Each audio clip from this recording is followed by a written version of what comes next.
7 tips kesihatan karut tapi engkau percaya.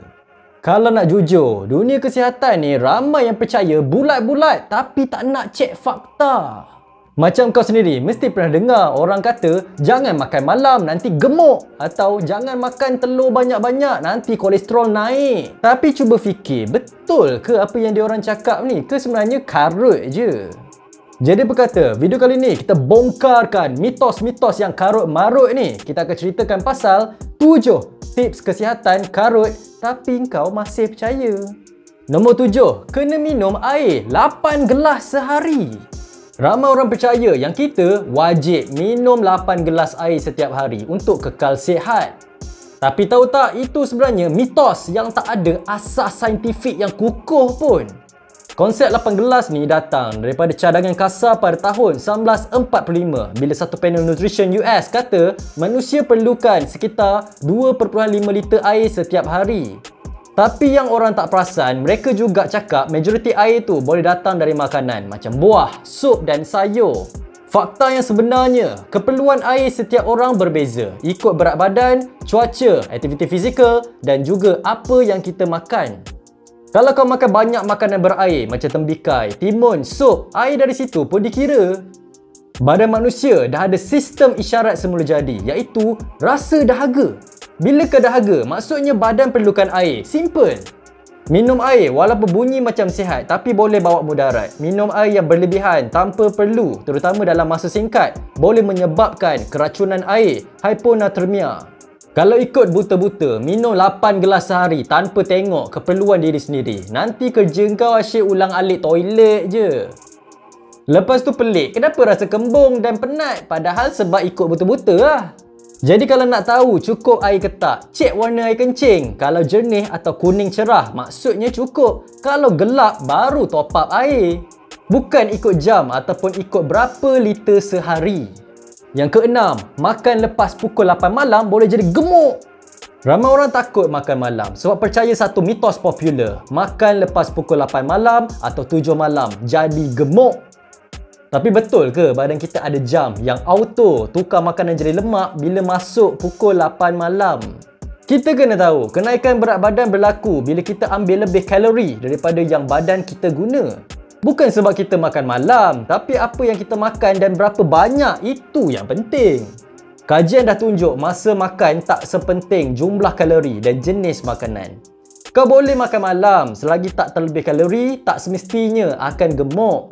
Ada orang kerja shift malam, makan pukul 10 malam hari-hari tapi maintain kurus sebab kalori dia masih dalam kawalan dan dia aktif. Berbanding dengan orang yang makan 3 kali siang tapi portion macam kenduri, tetap naik berat badan. Badan kau bukan Cinderella, makanan tak automatik jadi lemak bila tiba pukul 8 malam. Masalahnya bukan jam pukul berapa, tapi kenapa lepas 8 malam kau order Maggi goreng double telur mata, Milo tabur, pencuci mulut, aiskrim boba. Itu yang buatkan kau gemuk, bukan jam. Padahal masa siang dah pelahap nasi kandar kuah banjir dengan 3 keping kari pap. Teh ais mangkuk pula tu. Pagi pula nasi lemak 3 bungkus, kopi tarik, lepas tu makan donat. Memang gemuk lah cerita dia. Kalau nak jaga berat badan, fokus pada kuantiti, jenis makanan dan aktiviti fizikal, bukan jam dekat dinding. Nak makan malam boleh je, janji makan berpada-pada dalam satu hari tu. Nombor 5, bila dah berpeluh banyak, maksudnya lemak engkau terbakar. Ramai yang balik jogging dengan baju yang basah kuyup sebab peluh, terus rasa bangga. Fuh, hari ni peluh banyak gila keluar, confirm banyak lemak terbakar. Tapi betul ke tu tanda kalori terbakar atau itu cuma badan kau minta air? Peluh bukan tanda pembakaran lemak, tapi tanda badan tengah cuba sejukkan diri. Bila suhu badan naik sebab senaman, cuaca panas atau bilik tak ada aircon, kita pun berpeluh. Itu sistem penyejukan semula jadi. Contohnya, kau boleh berpeluh duduk dalam sauna tanpa gerak pun. Adakah lemak terbakar? Jawapannya tak. Sebaliknya, kau boleh buat weight training intensif tapi tak banyak peluh dan tetap bakar banyak kalori serta lemak.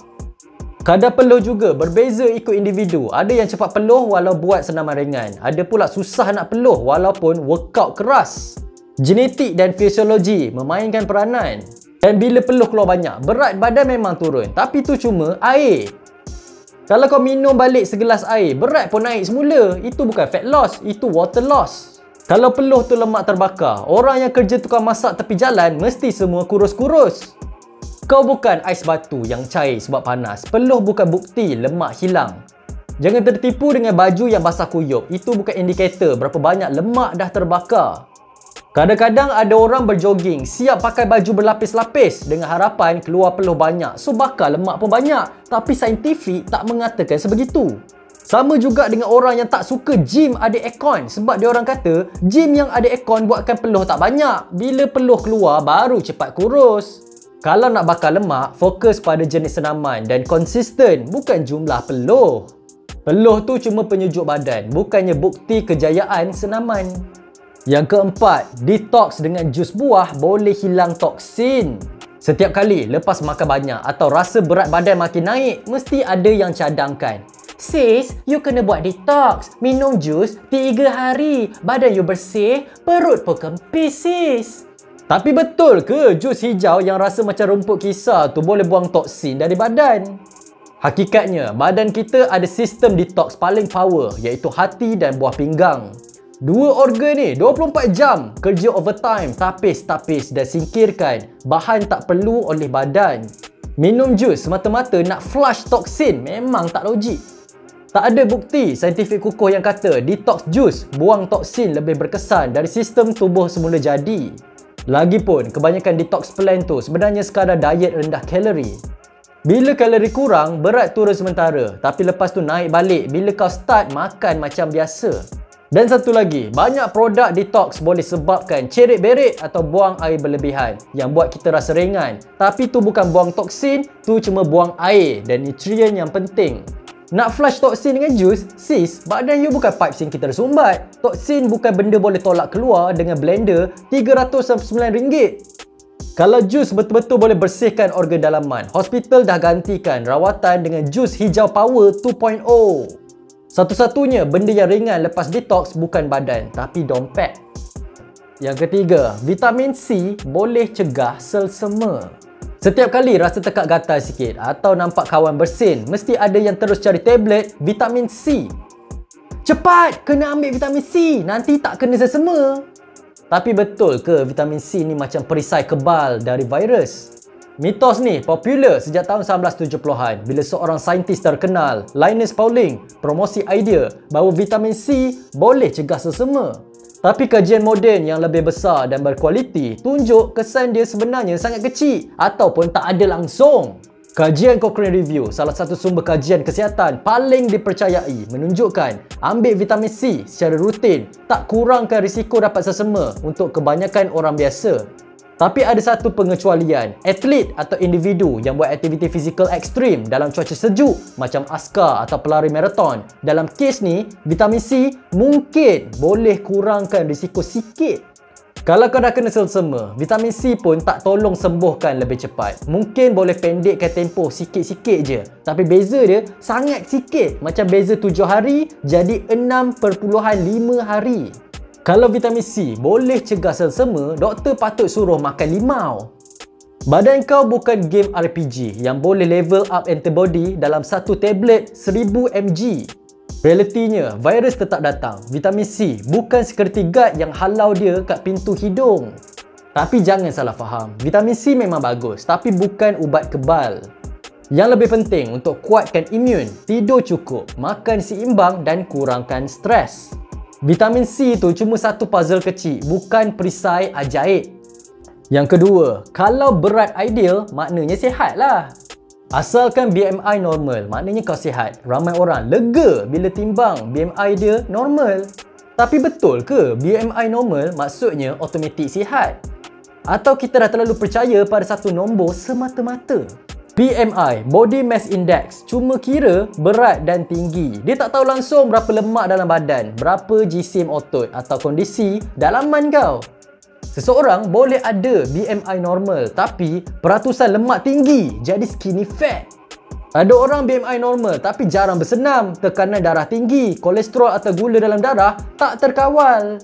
Orang macam ni nampak kurus, BMI cun, tapi bila buat medical check up baru tahu banyak red flag kesihatan. Istilah untuk ini adalah tofi. Thin outside, fat inside. Luaran nampak slim tapi dalaman penuh lemak. Sebaliknya, ada juga orang dengan BMI tinggi tapi banyak otot, aktif bersenam, makan sihat. Bacaan kesihatan dalaman semuanya okey. Orang macam ni lebih sihat walaupun BMI kononnya tak ideal. BMI normal tapi kolesterol tinggi, tu sihat ke? Atau sihat dekat luar je? Nombor tu bukan lesen nak makan fast food hari-hari dan rasa aku sihat sebab aku kurus. Nombor 1, makan telur banyak boleh naik kolesterol. Jangan makan telur banyak sangat. Nanti kolesterol tinggi, jantung tersumbat. Kau pernah kena sound tak macam ni? Terutama bila makan 3 ke 4 biji telur sehari, terus orang sekeliling tengok macam kau tengah racun diri sendiri. Tapi, apa kata sains sebenar pasal telur dan kolesterol? Jom kita bongkarkan. Fakta sebenarnya, ya, kuning telur memang ada kolesterol, sekitar 186 mg dalam satu biji. Tapi itu bukan sebab utama kolesterol darah naik. Kajian terbaru menunjukkan kolesterol dari makanan ada kesan kecil je terhadap kolesterol darah bagi kebanyakan orang. Lemak trans dan lemak tepu macam dari fast food, makanan proses, jauh lebih berbahaya berbanding kolesterol semula jadi dari telur. Hati manusia sendiri hasilkan kolesterol setiap hari. Bila kita makan makanan tinggi kolesterol macam telur, hati akan kurangkan pengeluaran kolesterolnya. Jadi badan seimbang sendiri. Kajian besar dari Harvard and American Heart Association mendapati makan telur tak meningkatkan risiko sakit jantung bagi orang sihat. Malah nutrien dalam telur seperti kolin, lutein dan protein sangat baik untuk mata, otak dan otot. Cuba kau fikir balik, kalau telur bahaya sangat, kenapa bodybuilder yang makan 10 biji sehari tak tumbang pun? Yang makan nasi lemak tiap pagi tak risau kolesterol, tapi bila nampak telur rebus terus panik. Telur tu datang dengan kolesterol tapi juga dengan protein, vitamin dan otak yang bijak. Berbanding dengan nugget yang dengan kolesterol je. Jangan salahkan telur kalau kolesterol kau naik. Mungkin masalah sebenar ialah gaya hidup dan makanan proses. Telur tak bersalah, yang bersalah cara kita hidup. Jadi, itulah senarai 7 mitos kesihatan yang kau masih amalkan. Semoga lepas kau dah faham ni, korang dah tak percaya dah. Jangan lupa sharekan kepada kaum kerabat anda supaya diorang pun tahu dan tak percaya benda yang mitos bulat-bulat. Kalau anda suka video ni, jangan lupa subscribe channel ni. Jangan lupa juga like, share dan komen. Berikan pendapat anda di ruangan bawah. Nama saya Daniel. Terima kasih kerana menonton. Selamat tinggal. Jumpa lagi. Assalamualaikum. Ciao.